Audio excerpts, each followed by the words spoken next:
Good morning and welcome to the hearing regarding UAP disclosures. For too long, the issue of unidentified anomalous phenomena, commonly known as UAPs, has been shrouded in secrecy, stigma, and in some cases, outright dismissal. Today, I want to state clearly that this is not science fiction or creating speculation. This is about national security, government accountability, and the American people's right to the truth. I've spoken now to a number of whistleblowers from the military, to include the infamous Eglin Air Force Base incident that occurred when myself and former Representative Matt Gaetz, as well as Representative Burchett, followed up on a lead from multiple active duty Air Force pilot whistleblowers that alleged that the United States Air Force was covering up UAP activity at Eglin Air Force Base. We have heard from a number of whistleblowers, specifically military pilots, that the reason for not coming forward publicly is out of fear that speaking out would cost them their flight status and potentially their careers. This is unacceptable. We cannot protect our airspaces if our best trained observers are silenced. We cannot advance science if we refuse to ask questions. And we cannot maintain trust in government if we keep the American people in the dark. Now, Congress has tried to fix this problem. Congress tried to create formal channels through the All-Domain Anomaly Resolution Office, also known as AARO, and the Intelligence Community Inspector General for service members and officials to make disclosures. But the reality, the reports come in are often to brush aside, slow-walked, or met with skepticism rather than serious investigation. Recently, the former AARO director, known as Sean Kilpatrick, attacked our witnesses and members on this committee. It should be noted that he's a documented liar and brings into question what his purpose at AARO really was if it was not to follow up on investigations and disclose his findings to members of Congress. A former Deputy Assistant Secretary of Defense for Intelligence, Chris Mellon, described a report published by AARO that found no evidence that any USG investigation, academic-sponsored research, or official review panel has confirmed any sighting of UAP-represented extraterrestrial technology. As the most error-ridden and unsatisfactory government report I can recall reading during after decades of government service. Mellon further noted that this was a first AARO report submitted to Congress without the Director of National Intelligence's sign-off and seemingly excluded input from any scholars or experts who have studied or written extensively about this topic, as would normally be in any other case in this field. Mellon determined that this report failed to fulfill the congressional mandate under which it was required, omitted entire agencies with known investigations or activities related to UAPs, and omitted any discussion of efforts to hide classified or unclassified information about UAP. Such efforts were unaddressed by the report, despite the existence of agency records and investigations concurring with them, including those at U.S. Customs and Border Protection. If we set up offices and oversight bodies only to let them become graveyards for testimony, or worse yet, ruses for pretending to investigate when in actuality there was no follow-up, then we are not doing our jobs. In recent months, Congress has also been presented with evidence that points to technologies that, to our knowledge, are beyond our current capabilities. It is our duty as elected representatives to follow the facts wherever they lead and to ensure that those facts are not buried under classification stamps or bureaucratic excuses. Let me be clear, whether UAPs represent adversarial technology, natural phenomena, or something beyond current human understanding, Congress has a responsibility to investigate.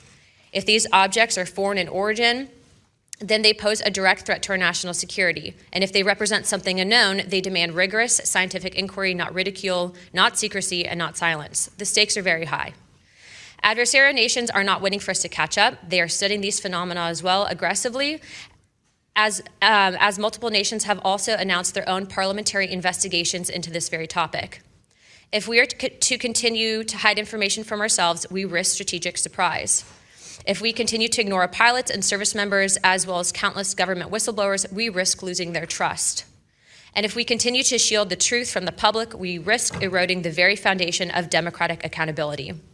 This is why this hearing matters. This is not about fueling speculation. This is about demanding the basic transparency from the Department of Defense and the intelligence community and other military contractors. It is about asking the questions every American has the right to ask. What do we know? What don't we know? And why in a free society are we being told so little? A major barrier to this committee's inquiry into UAPs has been the lack of cooperation and transparency from the Department of Defense and the intelligence community. In preparation for previous UAP hearings, the committee repeatedly asked the Department of Defense to allow members to view videos and files related to UAP incidences. Unfortunately, the Department of Defense notified the committee staff that due to the department's special access program rules, only members of the House Armed Services Committee, as well as the Defense Subcommittee on House Appropriations, also known as HAC-D, were allowed to be read in onto such programs. For a non-committee member to be allowed to view these documents and videos, individual members must be approved by the chairman and ranking member of both HASC and HAC-D. Independent SAP oversight has presented a consistent problem for Congress, as well as program budgets are classified. Additionally, oversight reporting to Congress is classified and only provided to the authorizing and appropriations committees of jurisdiction. The American people are not fragile. They do not need to be shielded like children from reality. What they cannot tolerate and what they will not forgive is a government that withholds the truth and punishes those who dare to speak up. I want to close with this. Future generations will look back at this moment and ask what we did when presented with the unknown. Did we look away, embarrassed or afraid, or did we pursue the truth with courage? I intend to be on the side of truth, transparency, and accountability, and I hope my colleagues on this task force will be able to do the same. To quote a few elected officials, Senator Schumer has stated, multiple credible sources allege a constitutional crisis over UFOs. Senator Rounds has stated that these are brilliant individuals and they are not making this stuff up. And our current Secretary of State, Marco Rubio, has stated very high clearances and high positions within our government in regards to these whistleblowers. Senator McConnell also described these whistleblowers as sane and credible. And the witnesses today are not alone. In fact, they're far from it. In fact, 34 senior military, government, and intelligence officials have broken their silence. This includes now Secretary of State Marco Rubio, Senator Rounds, Senator Gillibrand, General Jim Clapper, the former director of the government's UAP task force, the former head of aviation security for the White House National Security Council, the former Secretary of Defense, and many more. Again, to quote Secretary of State Rubio in an upcoming documentary known as The Age of Disclosure, even presidents have been operating on a need-to-know basis that begins to spin out of control.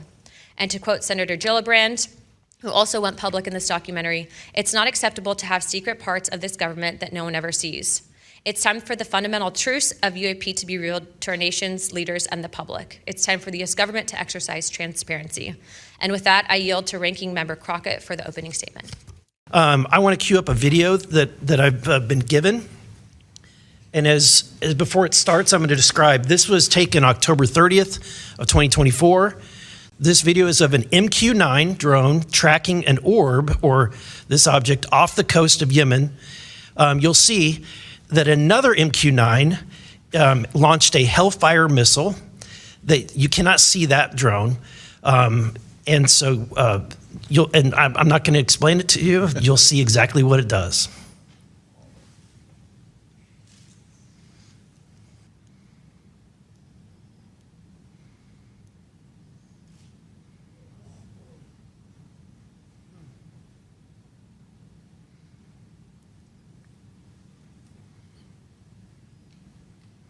This is when it zoomed out, so you can still see it traveling.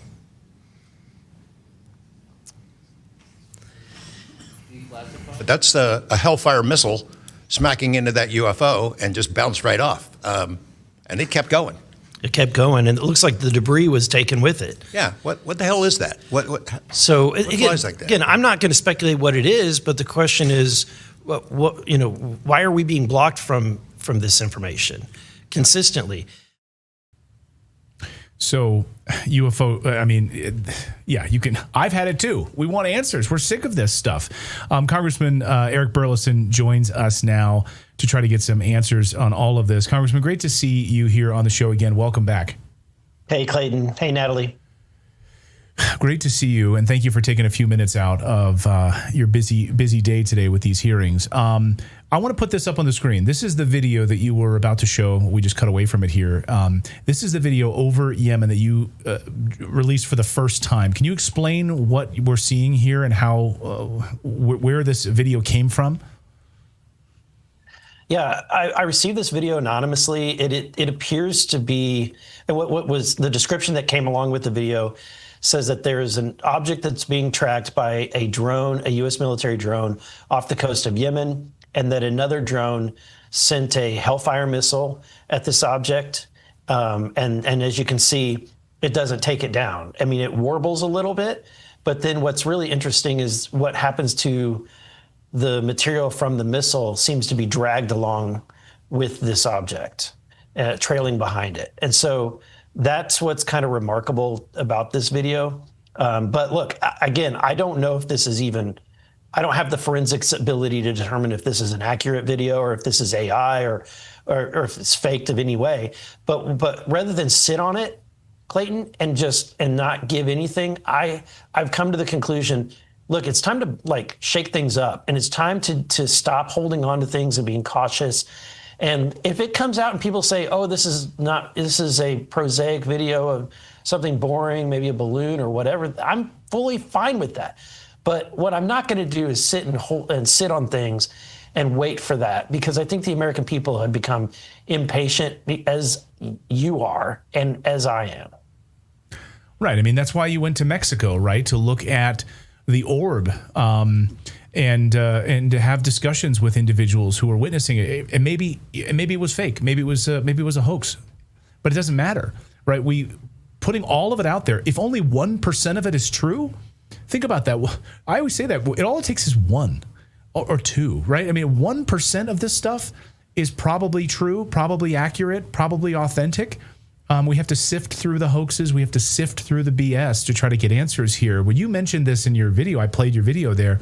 Who do you think is trying to stop you from getting answers? You routinely are getting stonewalled in Congress.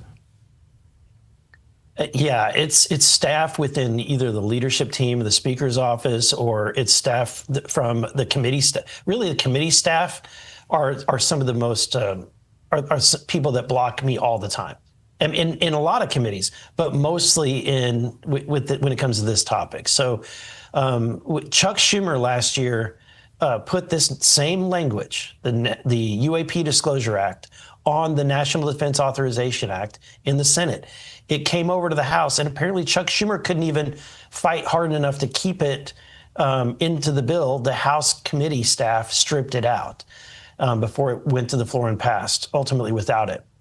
That's why I was trying to do it from the House side before it got over to the Senate, and that way it would be guaranteed that it would be in. And if my amendment had been made in order, I guarantee you it would have passed, because this is a bipartisan topic. And while there are some people that are willing to stick their necks out to protect the deep state, most members of Congress are not in that boat. There's Democrats and Republicans who want disclosure, but it's being blocked by a small handful of people.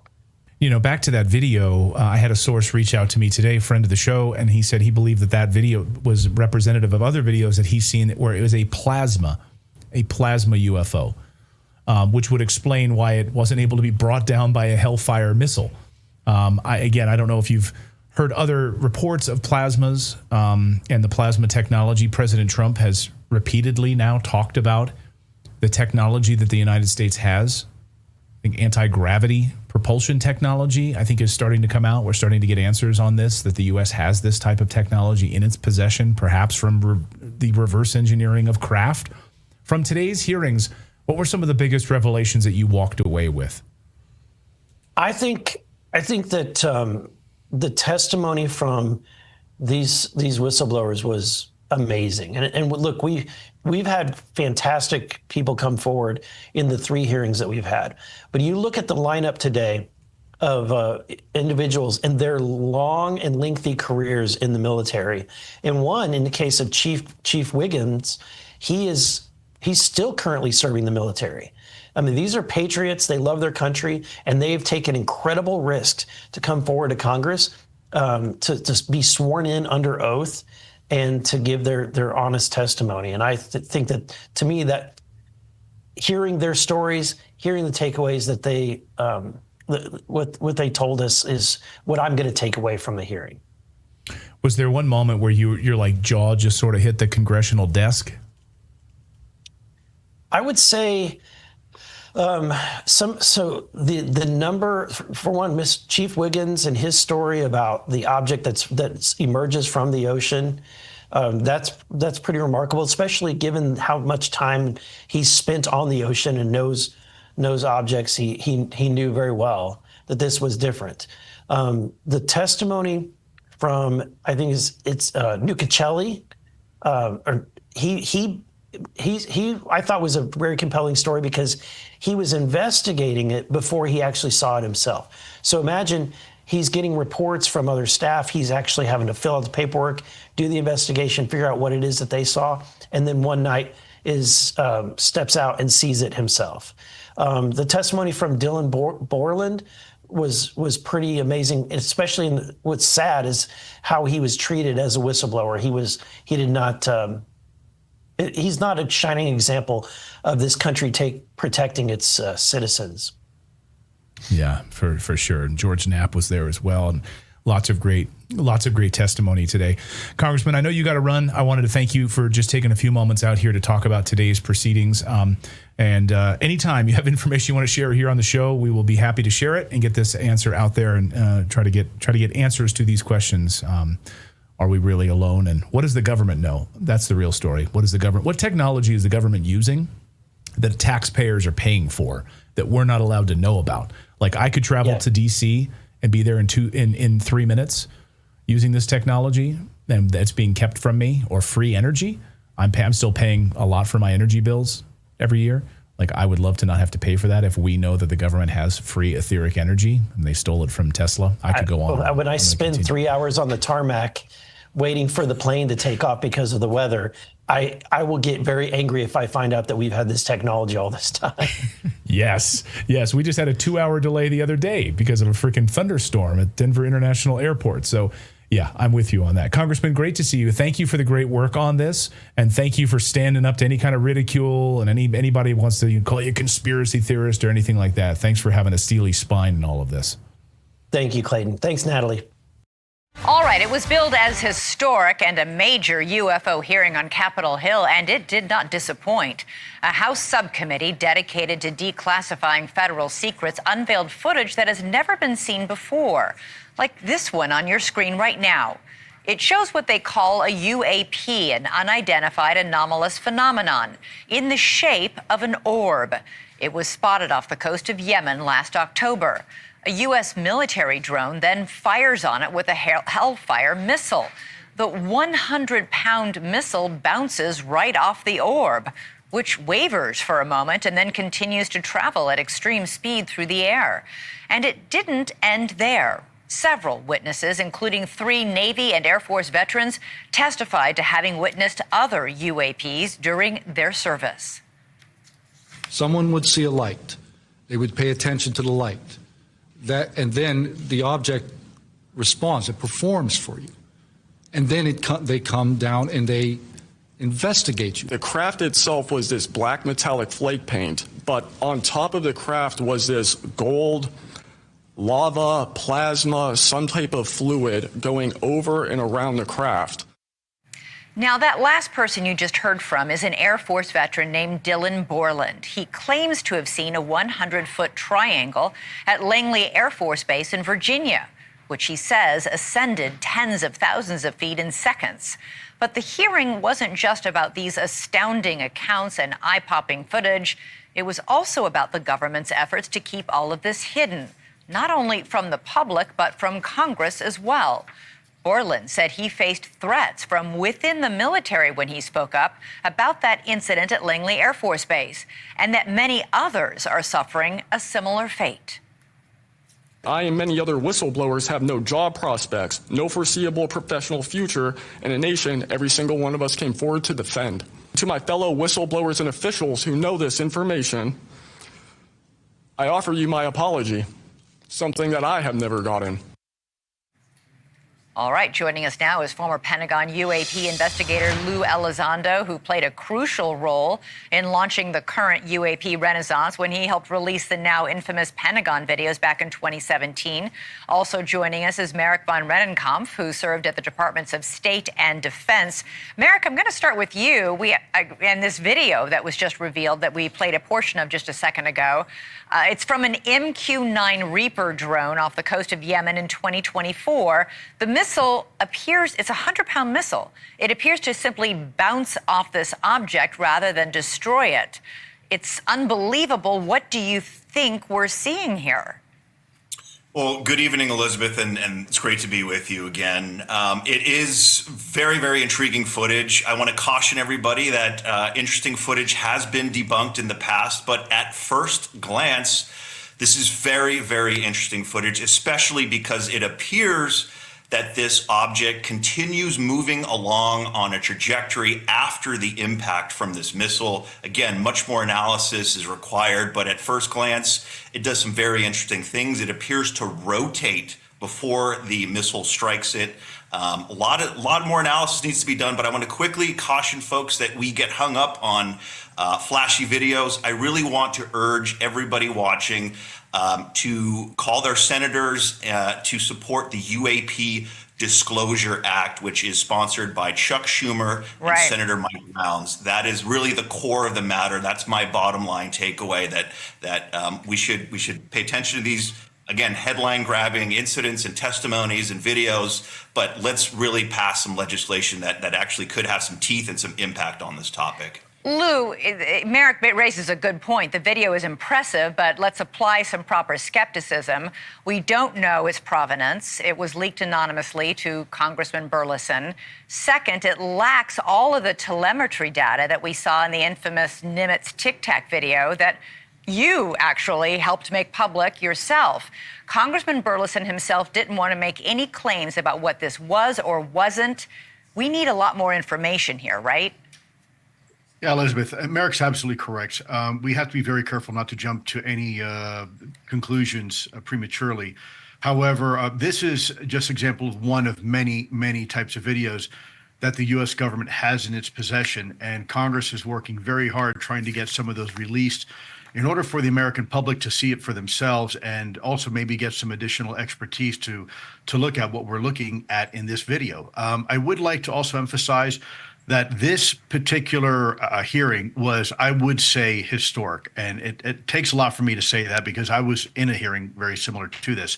What you heard was there was this concerted effort to obfuscate by the U.S. government and suppress whistleblower testimony. It's something that I've been basically railing against for the last 8 years because I myself have been victim to it. Same with some of my other colleagues. And you heard it again from firsthand whistleblowers that they too, in some cases, suffered a tremendous amount of retribution just simply for coming forward and asking the hard questions. Why do you think that is? I'm not sure I understand this. Like, why? We heard the testimony today. We've had other people, guests on this show, who've said the same thing, that they were told not to speak out, Lou. Why do you think they're being... I actually had to sign paperwork, and I'll tell you something. There's several reasons it could be, but let me tell you the one that I fear is probably perhaps maybe the most realistic, or one of the most realistic, that the U.S. government actually has been able to successfully reverse engineer perhaps certain aspects of the observables that we're seeing with UAP technology. And in fact, we heard about the stories today about a triangular craft that was huge in size with lights on the apex of the triangle. There are other whistleblowers right now, to include former special operators, who are willing to come forward and talk to Congress and the intelligence community about these exact aircraft being seen over military bases. Marik, you said on X today that, quote, absolutely no one can watch this hearing and say nothing to see here. You think today's hearing moved the needle, perhaps, on UFO transparency? I sure hope so, Elizabeth. I've been following this for quite some time, as you know, and this, to Lou's absolutely right. I do think this is a historic hearing, but we have to view this hearing in the broader kind of architecture of what's happened over the last several years. And when you put it all together, I'll be honest with you, I'm going to spend all night tonight writing an opinion piece for The Hill, and I don't know where to begin because there was so much from this hearing. We had names named, we had allegations of illegality, a potential constitutional crisis which again, Senator Chuck Schumer, Mike Rounds, Secretary of State Marco Rubio have all alluded to. We've had video footage. It's just extraordinary. And I just want to quickly sing the praises of George Knapp, who I think was truly, all the witnesses were outstanding, but George Knapp is just a remarkable, he's an encyclopedia of this topic. He did incredible work bringing documents out of Russia that are really eyebrow raising. So to make a long-winded answer short, this was indeed historic. I really hope this moves the needle. The video footage again grabs all the headlines, but let's I hope people have a much broader understanding of this topic. And yes, in totality, it's hard to ignore this. And Elizabeth, yeah, go ahead, Lou. This is exactly why journalism is so important. People like Marik, yourself, George Knapp, you are at right now the forefront of this topic, and you folks are the ones that are actually forcing the government to provide answers. And Marik, I just want to go back to something. You just referenced allegations of illegality. Very quickly, what are those allegations? It's quite simple, and this is what whistleblower Dave Grush alleged in his whistleblower complaint to the Inspector General of the intelligence community, and that is that information has been illegally withheld from Congress. UAP and UFO-related information being withheld from Congress by secretive elements of the executive branch. That is a major constitutional crisis, and the stakes are incredibly high here. Yeah, and we've heard several congressmen say very publicly that they think that is happening, and they are very, very upset about it. Lou, very quickly, during the hearing, Congressman Burlison alleged that congressional staff have repeatedly blocked attempts to legislate disclosure. So even within Congress, he's saying... Yeah, think about that, Elizabeth. You're absolutely right. Imagine a staffer who is not an elected official going out on their own... Blocking an elected official from doing their job. That's right. That's right. If that's not obstruction, I don't know what is. What do you think, Lou, needs to be done going forward? Will there be more of these hearings, more of these revelations? Can they issue subpoenas? We heard Congressman Luna talk about threatening subpoenas today. Who does she want to subpoena and why? Yes to all the above. I think the subpoena is looking right now. The bullseye is directly on the back of the former Aero director, Sean Kirkpatrick. It's been made abundantly clear that he obfuscated, at a minimum, obfuscated the truth, and perhaps much more serious allegations are involved with that. My personal interaction with that office was, how shall I say, less than spectacular when I spoke to them in person in Washington, D.C.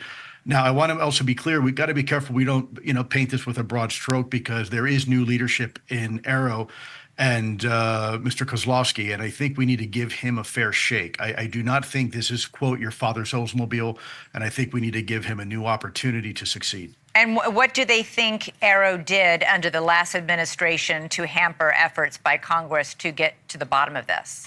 Well, they did a lot of things. First of all, the reports that they put out to Congress were erroneous. They were fraught full of inaccuracies and misinformation. In fact, they were factually false in some of their results. Secondly, they did not do their due diligence. They had told Congress they talked to everybody who knew anything about UAPs. That is also patently not true. And then they said, well, they've talked to all the whistleblowers and there's nothing to see here.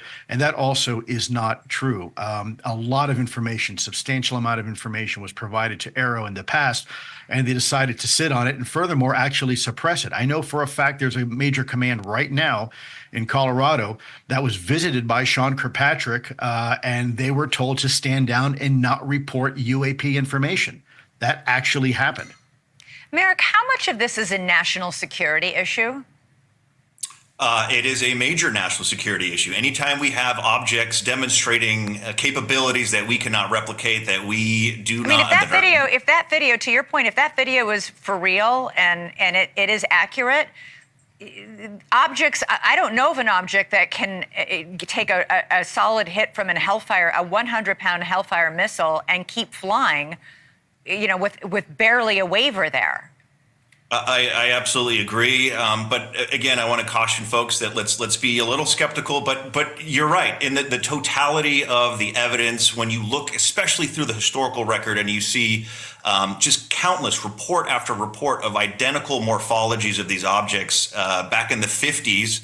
40s, 50s, and 60s exhibiting these extraordinary technologies, we certainly have a major national security issue. And I just want to quickly state, your viewers might remember we had a series of quote unquote drone incursions over sensitive military facilities. I would be remiss if I didn't point out that the most extraordinary of those series of events occurred over Langley Air Force Base, which is precisely where Dylan Borland observed this allegedly equilateral triangle performing in extraordinary ways, and reporting of potentially non-human objects and materials going back to the 1970s have been connected to Langley Air Force Base. And is there something specific about Langley that would attract interest from another country? Let's just assume it's something man-made that's, hovering over Langley and gathering intel, or from out of this world. Okay, I can't even believe I just said that. But what is it about Langley Air Force Base?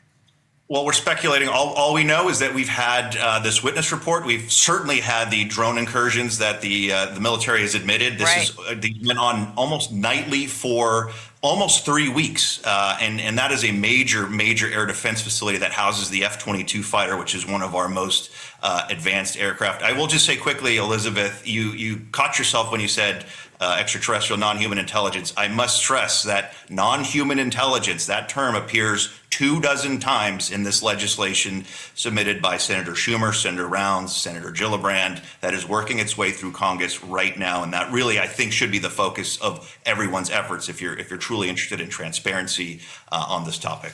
Non-human intelligence. Lou Elizondo, Marik von Rennenkampff.